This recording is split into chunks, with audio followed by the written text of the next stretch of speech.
Hello students, I welcome you all to my YouTube channel M Mohammad study circle. आज के इस video में हम लोग एनसीईआरटी बुक क्लास 8 का जो सप्लीमेंट्री रीडर है जिसका नाम है इट सो हैपेंड, है ना। उसका जो फर्स्ट चैप्टर है how the camel got his hump, कि एक ऊंट को उसका कुबड़ कैसे मिला, इसको हम लोग पढ़ेंगे। ठीक है ना। तो सबसे पहली बात मैं आप लोगों को बताना चाहता हूँ कि ये जो वीडियो है ये काफ़ी लंबा होने वाला है, क्योंकि एक ही वीडियो में जो है ना कम से कम 10 15 या 20 मिनट का तो होगा ही, क्योंकि एक ही वीडियो में मैं इस पूरे चैप्टर को एक्सप्लेन करूंगा। ठीक है ना। तो आप इसके स्पीड को दोगुना कर सकते हो या 1.5 के स्पीड से देख सकते हो। ठीक है ना। दूसरी बात, अगर आप चैनल पे नए हैं तो चैनल को सब्सक्राइब ज़रूर कर लीजिएगा, और वीडियो अगर अच्छा लगे पढ़ते वक्त, है ना, तो आप वीडियो को लाइक भी कर लीजिएगा और फ्रेंड्स के साथ शेयर आप ज़रूर कर दीजिएगा। ठीक है, ताकि उसका बेनिफिट वो भी ले सके। ठीक है। So let's start our chapter. First chapter है how the camel got his hump. अब यहाँ पे 3 पॉइंट्स दिए गए हैं, इनको हम लोग देख लेते हैं। The world had just begun, दुनिया अभी अभी शुरू हुई थी, इस संसार की शुरुआत अभी अभी हुई थी। And the animals were working for humans, और जो जानवर थे वो इंसानों के लिए काम कर रहे थे। Second point, there was one lazy animal that did nothing, लेकिन इन सभी जानवरों के बीच एक काफ़ी लेजी एनिमल था जो कि कुछ नहीं किया करता था। And said nothing but hump, और वो हम्प के अलावा कुछ भी नहीं कहता था। उससे कुछ भी पूछो क्या कहता था, हम्प, है ना। थर्ड एंड लास्ट पॉइंट क्या कहता है, इवन द क्लेवर जिन, इसको डिजिन नहीं पढ़ना है, बहुत सारे बच्चे इसको पता है क्या पढ़ेंगे, डिजिन पढ़ेंगे। तो यहाँ पे डी जो है ना बिल्कुल साइलेंट रहेगा बाबू। ठीक है ना। Even the clever jinn was at his wits end. अब देखो, विट का मतलब होता है चालाकी, है ना, चतुराई। तो यहाँ तक कि एक जिन था जो कि काफ़ी चालाक था, उसे भी ये बात समझ में नहीं आती थी कि ये जो कैमल है वो हर बात पे हम्प हम्प ही क्यों कहता है। So let's start our story. तो यहाँ से हम अपनी स्टोरी शुरू करते हैं। In the beginning when the world was new and the animals were just beginning to walk for man, मतलब एकदम शुरुआत की बात है ना, कि दुनिया अभी अभी शुरू हुई थी, है ना, दुनिया बिल्कुल नई थी और अभी अभी जानवरों ने इंसानों के लिए काम करना शुरू किया था। देयर वॉज ए कैमल, तो इन सभी जानवरों के बीच में एक कैमल था, एक ऊंट था। And he lived in the middle of a howling desert, वो एक बड़े से, हॉलिंग कहने का मतलब बड़े से और थोड़ा सा पेनफुल। तो डेजर्ट तो अपने आप में पेनफुल होता है, क्योंकि वहाँ पे ग्रीनरीज नहीं होते हैं, वहाँ पे ज़्यादा सोर्सेज आपको नहीं होते हैं सरवाइव करने के लिए। तो इसी हॉलिंग डेजर्ट के बीच में एक कैमल रहता था, है ना। Because the camel lived in the middle of the howling desert because he did not want to walk, क्योंकि यह कोई भी काम करना नहीं चाहता था। He ate sticks and thorns and prickles, वो लकड़ियाँ खाया करता था, कांटे और झाड़, मतलब यहाँ पे थॉर्न्स कहने का मतलब जो कांटेदार जो झाड़ होते हैं और उसको खाता था, और प्रिकल्स कहने का मतलब वही कांटा होता है। तो जैसे कि आप जानते हो कि एक जो ऊँट होता है वो नागफनी के पेड़ को खा सकता है, बबूल के पेड़ को खा सकता है, मतलब जितने भी कांटेदार वृक्ष होते हैं, ट्रीज होते हैं, उन सब की पत्तियों को, डालियों को ये खा सकता है। And when anybody spoke to him, he said hump, just hump and no more. अब जब भी कोई उससे कुछ बात करता था या उससे कुछ कहता था तो वो सिर्फ क्या कहता था, हम्प हम्प, है ना, और दूसरा कुछ भी नहीं बोलता था। प्रेजेंटली, देखो प्रेजेंटली का मतलब होता है थोड़ी देर में। तो थोड़ी देर में क्या होता है, presently the horse came to him on Monday morning, Monday के मॉर्निंग में कौन आता है, एक घोड़ा उसके पास आता है। With a saddle on his back, देखो सैडल का मतलब क्या होगा, देखते हो कि जो घोड़ा घुड़सवारी के लिए होता है उसके ऊपर एक सीट लगी हुई होती है जिस पे ह्यूमन बीइंग बैठते हैं, इंसान बैठते हैं, उसी को हम लोग यहाँ पे क्या कहते हैं, सैडल कहते हैं। तो उस घोड़े के ऊपर क्या लगा हुआ था, सैडल लगा हुआ था उसके पीठ पे। वो आकर क्या कहता है, कैमल ओ कैमल, इसको कैसे पढ़ेंगे लोग, camel O camel, come out and trot like the rest of us, कि बाहर आओ और हम लोगों की तरह चलो। जैसे कि घोड़ा जो है ना दुल्की चाल में चलता है, दुलक्की मारते हुए चलता है, फुदकते फुदकते हुए चलता है, तो आओ और हम लोगों की तरह चलो। Hump said the camel and the horse went away and told the man, लेकिन उस ऊँट ने क्या कहा, ऊँट ने कहा कि हम्प, है ना, और उसके बाद क्या हुआ, वो हॉर्स चला गया वहाँ से और उसने जाकर एक इंसान को बता दी कि मैंने ये बात कही उस कैमल से और वो क्या बोल रहा है, वो सिर्फ हम कह रहा है। Presently the dog came to him. फिर इसके थोड़ी देर बाद क्या होता है कि एक डॉग आता है उसके पास with a stick in his mouth. और उसके माउथ में क्या होता है, एक स्टिक होता है जो कि आपको यहाँ पे पिक्चर में दिख रहा होगा। यहाँ पे ये कैमल बैठा हुआ है and there is the dog with a stick in his mouth, है ना। और वो डॉग क्या कहता है, and said camel O camel, camel O camel come and fetch and carry like the rest of us, कि बाहर आओ और इस लकड़ी को लेकर आओ, मतलब जैसे हम लोग इस लकड़ी को कैरी कर रहे हैं एक जगह से दूसरी जगह ढो के रख रहे हैं, मतलब इंसानों के लिए काम कर रहे हैं, तुम भी हमारी तरह काम करो लकड़ियों को ढोने का काम। हम set the camel and the dog went away and told the man. फिर इस बार उस कैमल ने क्या कहा, हम, है ना, और वो डॉग वहां से चला गया और उसने भी ये बात इंसान को जाकर रिपोर्ट कर दी, बता दी।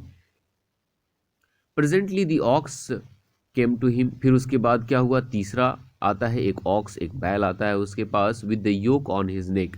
और उसके गर्दन पे क्या लगा हुआ था, योक लगा हुआ था। योक कहने का मतलब क्या होता है कि जब एक बैल जो है ना, जब जुताई का काम करता है तो जो पट्टा उसके गर्दन पे लगा हुआ होता है जो कि हल से बंधा हुआ होता है, उसी को हम लोग यहाँ पे योक बोलते हैं ना। तो उसके गर्दन पे योक लगा हुआ था और वो क्या कहता है, and said camel O camel come and plough like the rest of us. अब देखो यहाँ पे प्लग नहीं प्लो होगा, है ना, कि बाहर आओ, है ना, और हमारे साथ आओ और क्या करो, खेतों की जुताई करो जैसे कि बाकी हम लोग कर रहे हैं। Hump set the camel and the aux went away and told the man. इस बार भी उस ऊँट ने, उस कैमल ने क्या कहा, हम्प ही कहा, और फिर उस ऑक्स ने क्या कहा, ये सारी बात जाकर इंसान को बता दी। At the end of the day, दिन के अंत में, the man called the horse and the dog and the ox together and said. अब यहाँ पे ये जो इंसान है आप देख सकते हो, यहाँ पे ये तीनों को बुलाता है, हॉर्स को बुलाता है, डॉग को बुलाता है और ऑक्स को बुलाता है, और उनसे क्या कहता है, 303 I am very sorry for you, कि तीनों के तीनों आप मुझे माफ़ कर दो, मैं आप सबके लिए काफ़ी दुखी हूँ, मुझे काफ़ी बुरा फील हो रहा है ना। देख रहे हो यहाँ पे ये इंसान बोल रहा है इन तीनों जानवर से। बट दैट हम्प थिंग, अब देखो हम्प थिंग किसको बोला गया है, उस चीज़ को बोला गया है, उस जानवर को बोला गया है जो बार बार हर बार क्या बोल रहा है, हम बोला गया, मतलब यहाँ पे कैमल को बताया जा रहा है कि वो जो कैमल है in the dessert can't work, वो काम नहीं कर सकता, वो काम नहीं करना चाहता है। और he would have been here by now, अगर वो काम करना चाहता तो अब तक यहाँ पे पहुंच गया होता, आ गया होता। So I am going to leave him alone, इसलिए मैं उसे अकेला ही छोड़ दे रहा हूँ। And you must work double time for makeup to make up for it, और इसीलिए अगर वो काम नहीं करेगा तो आप तीनों को क्या करना होगा, डबल टाइम करना होगा, मतलब एक्स्ट्रा काम करना होगा, ताकि उसके भी काम को आप लोग मैनेज कर पाए, मेकअप कर पाए, है ना। अब क्योंकि चार लोग थे जिसमें सिर्फ तीन लोग ही काम कर रहे हैं, तो एक आदमी का काम का जो प्रेशर है, जो वर्कलोड है, वो तीनों पे आ जाएगा ना, डिस्ट्रीब्यूट हो जाएगा, तो उनका वर्कलोड है वो बढ़ जाएगा। इसीलिए यहाँ पे ये कहता है कि आपको डबल शिफ्ट करना होगा, डबल टाइम करना होगा। That made the three very angry, और यही बात की वजह से तीनों के तीनों क्या हो गए, काफ़ी एंग्री हो गए। And they held a panchayat on the edge of the desert. अब उन लोगों ने डेजर्ट के एक एज पे, एक कॉर्नर पे क्या कर लिया, उन लोगों ने एक मीटिंग बुला ली, एक पंचायत बुला ली। And the camel came chewing cud. अब देखो CUD, कड का कहने का मतलब जुगाली होता है। हमारे यहाँ बिहार में इसको लोग अपने लैंग्वेज में पाघुर बोलते हैं लोग, कि बकरी जो होता है या बैल या भैंस जो होता है, ये पाघुर, या गाय जो होते हैं पाघुर करते हैं। इसको हिंदी के वर्ड में जुगाली कहना भी कहा जाता है। जुगाली क्या होता है कि इस तरह के जो 4 फुटेड या क्वार्टरपेड जो एनिमल्स होते हैं, जो चरने का काम करते हैं, वो चरते वक्त अपने फूड को तो डायरेक्ट अपने पेट में स्टोर कर लेते हैं, लेकिन जब वो बैठे होते हैं, फ्री होते हैं, तो फिर उन फूड को पेट से निकाल कर अपने मुंह में लाते हैं और उसको च्यू करते हैं, ताकि उसका डाइजेशन काफ़ी अच्छे से हो पाए। तो वहाँ पे वही कैमल क्या कर रहा था, अब जुगाली करते हुए वहाँ पे आया, एंड लाफ्ट एट देम, और इन लोगों के पंचायत को देखकर हंसने लगा। Then he said hump and went away again, और फिर उसने क्या कहा, हम्प कहा, और वहाँ से दूर चला गया। Presently there came along the jinn who was in charge of all the deserts, rolling in a cloud of dust. तभी क्या होता है, थोड़ी देर के बाद वहाँ पे एक जिन आ जाता है जो उस पूरे रेगिस्तान, पूरे डेजर्ट का क्या होता है, इंचार्ज होता है, देखभाल करने वाला होता है, केयर टेकर होता है। और वो किस फॉर्म में आता है, तो एक डस्ट के क्लाउड के फॉर्म में आता है ना। आपने देखा होगा अगर वो वाली मूवी अलादीन का चिराग जो है ना, चिराग को घिसने से जो जिन निकलता है तो बिल्कुल वही डस्ट के रूप में निकलता है। तो देखो यहाँ पे पिक्चर दिया है, यहाँ पे ये तीनों के तीनों बैठे हुए हैं, इन लोगों ने अपनी पंचायत बुला रखी है और यहाँ पे ये जिन आता है, देख रहे हो, डस्टी फॉर्म में आता है। तो जिन इसी तरह का होता है। अगर आपने जिन देखा होगा तो आपको पता होगा, है ना। मैंने तो जिन नहीं देखे हैं अपनी लाइफ में, है ना, कभी नहीं देखे, ना ही देखना चाहता हूँ, है ना। Okay, jinn of all deserts said the horse, is it right for anyone to be idle. अब यहाँ पे ये हॉर्स कहता है इस जिन से कि अरे वो पूरे डेजर्ट के मालिक, आप मुझे बताइए कि क्या किसी का बेकार रहना, यहाँ पे आइडल कहने का मतलब बेकार, निकम्मा, बिना काम किए रहना, क्या ये अच्छी बात है? सर्टेनली नॉट, सेड द जिन। जिन कहते हैं अरे नहीं, ये बात तो बिल्कुल गलत है, ऐसा नहीं होना चाहिए, किसी को भी बेकार नहीं बैठना चाहिए, सबको काम करते रहना चाहिए। Well, said the horse, there is a thing in the middle of your desert with a long neck and long legs, and he hasn't done a stroke of work since Monday morning. He won't trot. अब यहाँ पे कह रहा है horse, अच्छा तो आप कहते हैं कि इंसान को काम करते रहना चाहिए या किसी भी चीज़ को काम करते रहना चाहिए, तो आपको पता होगा कि आपके ही इस डेजर्ट के बीचों बीच एक जानवर रहता है जिसकी गर्दन काफ़ी लंबी है और उसके पैर भी काफ़ी लंबे हैं, है ना। और वो मंडे की मॉर्निंग से एक भी काम का टुकड़ा नहीं किया, मतलब एक काम का छोटा सा पार्ट भी उसने नहीं किया है। और वो हम लोग की तरह ट्रॉट भी नहीं करता है, हम लोग की तरह चलता भी नहीं है ना। अब यहाँ पे जिन क्या कहता है, वेऊ, सेट द जिन विशलिंग। अब यहाँ पे विशलिंग करने का मतलब सीटी बजाते हुए, और जिन बोलता है अरे ये बात है, बोलता है वेऊ, है ना। दैट्स माई कैमल, अरे ये जो जानवर जिसके बारे में तुम बता रहे हो ये तो ऊँट है, ये तो कैमल है।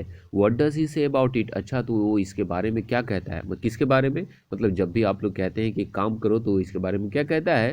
He says hump and he wouldn't plough, said the ox. अब यहाँ पे जवाब कौन दे रहा है इस बात का, ऑक्स जो बैल है, वो कह रहा है कि जब भी हम लोग कहते हैं कि काम करो, खेतों को जोतो, तो वो सिर्फ हम्प कहता है ना, और कुछ नहीं करता है। Very good, said the jinn, I'll hump him if you will kindly wait a minute। अब यहाँ पे जिन कहता है अच्छा तो ये बात है, बहुत अच्छा, है ना, अगर तुम लोग मुझे सिर्फ 1 मिनट दोगे तो मैं जाकर उसे ठीक कर दूंगा, समझा दूंगा, देखते हैं कि कितना बड़ा हीरो बनता है ना। यहाँ पे आई विल हम्प हिम का मतलब क्या होता है, बिल्कुल ठीक कर देना उसको। यहाँ पे लिखा भी है आई विल हम्प हिम करने का मतलब I will deal him appropriately, मैं उसके साथ काफ़ी अच्छे से पेश आऊँगा, and I will set him right, मैं उसे एकदम ठीक कर दूंगा, है ना, कुटाई पिटाई करेगा। अब यहाँ पे देखो इस स्टोरी का पार्ट 2 शुरू हो रहा है ना। पार्ट टू में क्या होता है, यहाँ पे भी 3 पॉइंट्स दिए गए, इसको भी देख लेते हैं लोग। The djinn remonstrated with the camel who said, हम देखो रिमोन्स्ट्रेट कहने का मतलब होता है कंप्लेन करना, है ना। तो यहाँ पे वो जो जिन है जाकर उस कैमल से कंप्लेन करता है कि अरे तुम बार बार ये हम क्यों लगा रखते हो, ये बार बार क्यों कहते हो, तुम काम धाम क्यों नहीं करते हो। सेकंड पॉइंट कहता है the camel's beautiful back suddenly grew a lump. तभी क्या होता है कि जो कैमल है उसका जो खूबसूरत जो बैक होता है, उसका जो पीठ होता है, उस पर अचानक से एक उभार आ जाता है, एक लंप आ जाता है, which was the camel's hump, और जो क्या था वही उभार कैमल का हम्प था, उसका कुबड़ था। थर्ड पॉइंट कहता है the jinn assured the camel his hump would always be a help not a hindrance. और जब उसके बैक पे उभार आ जाता है तो जिन उसको समझाता है कि ये जो तुम्हारा कुबड़ है, ये जो तुम्हारा हम्प है, ये हमेशा तुम्हारी मदद ही करेगा, ये किसी भी काम में तुम्हारी बाधा, हिंड्रेंस नहीं बनने वाला है, तो ये एक पॉजिटिव चीज़ भी है तुम्हारे लिए। अच्छा अब यहाँ से पार्ट 2 को शुरू करते हैं लोग। The jinn rolled himself up in his dust cloak, कहाँ से, मतलब ये कह रहा है कि वो जिन जो है ना खुद को एक डस्ट के क्लोक में, गर्दो गुबार के एक क्लोक में, एक झुंड में उसने अपने आप को लपेट लिया, and took a walk across the desert, और डेजर्ट की तरफ चला गया। ये कहाँ से चला गया, उन तीनों के पंचायत से, जहाँ पे इन तीनों ने कंप्लेन किया था कि वो काम धाम नहीं करता है, उसकी वजह से हमें ज़्यादा काम करना पड़ता है, तो उसने कहा था ना कि मैं उसे ठीक कर दूंगा, तो ये वही उसको ठीक करने जाता है, उसको सही करने जाता है। And found the camel looking at his own reflection in a pool of water. और जब वो कैमल को ढूंढने जाता है तो वो क्या देखता है, वो जो कैमल है वो अपने ही रिफ्लेक्शन को पानी में, नदी में देख रहा था। मतलब वाटर क्या होता है, कभी कभी ग्लास की तरह काम करता है, एक मिरर की तरह काम करता है। तो वहाँ पे वो जो ऊँट था वो क्या कर रहा था, अपना रिफ्लेक्शन देख रहा था। यहाँ पे आप देख सकते हो इस पिक्चर में काफ़ी अच्छे से दिखाया गया है। ये जब जिन को ये ऊँट मिलता है तो ये अपनी परछाई को वाटर में देख रहा होता है। अच्छा, अब यहाँ पे ये जिन आकर क्या कहता है उससे, my friend said the jinn, what's this I hear of you doing no walk. अब यहाँ पे कह रहा है अरे मेरे प्यारे दोस्त, जिन कहता है अरे मेरे प्यारे दोस्त, अरे मैं ये तुम्हारे बारे में क्या सुन रहा हूँ कि तुम काम धाम नहीं करते हो, है ना। The jinn sat down with his chin in his hand. अब देखो चिन इन हिज हैंड कहने का मतलब क्या होता कि अपने गालों पे हाथ रख के जब इंसान बैठ जाता है या कुछ सोचने विचारने लगता है तो उसी एक्सप्रेशन को हम लोग the chin in his hand बोलते हैं लोग। या अगर सभी के लिए बोलना हो तो क्या बोला जाएगा, the chin in one's hand बोलेंगे लोग। तो अपने गालों पे हाथ रख के बैठ जाता है। While the camel looked at his own reflection in the pool of water. तभी वो अपना रिफ्लेक्शन पानी में देख रहा होता है।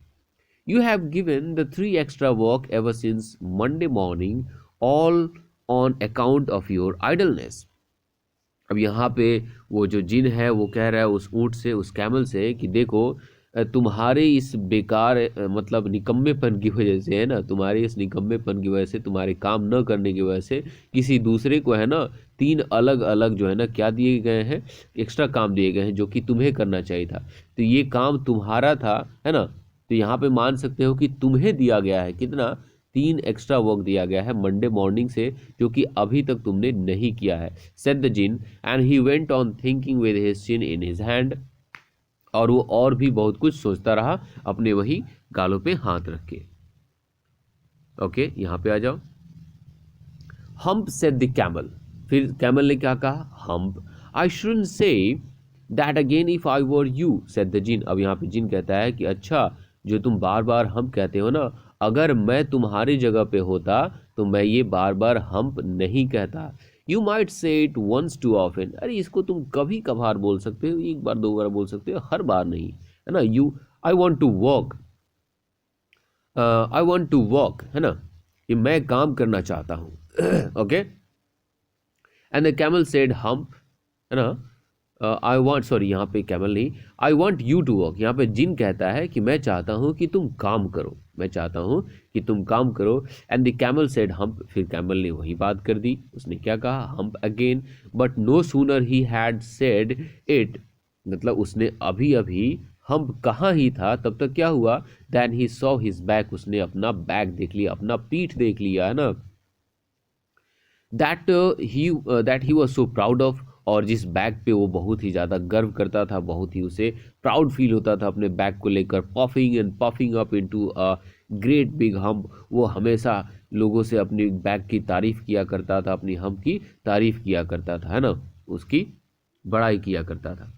तभी उस पर उसकी नज़र पड़ती है। उसके बाद क्या होता है, do you see that said the djinn. अब यहाँ पे जिन कह रहा है कि अच्छा, क्या तुमने देखा उसे, किसको देखा, that's your very own hump that you have brought upon your very own self by not working.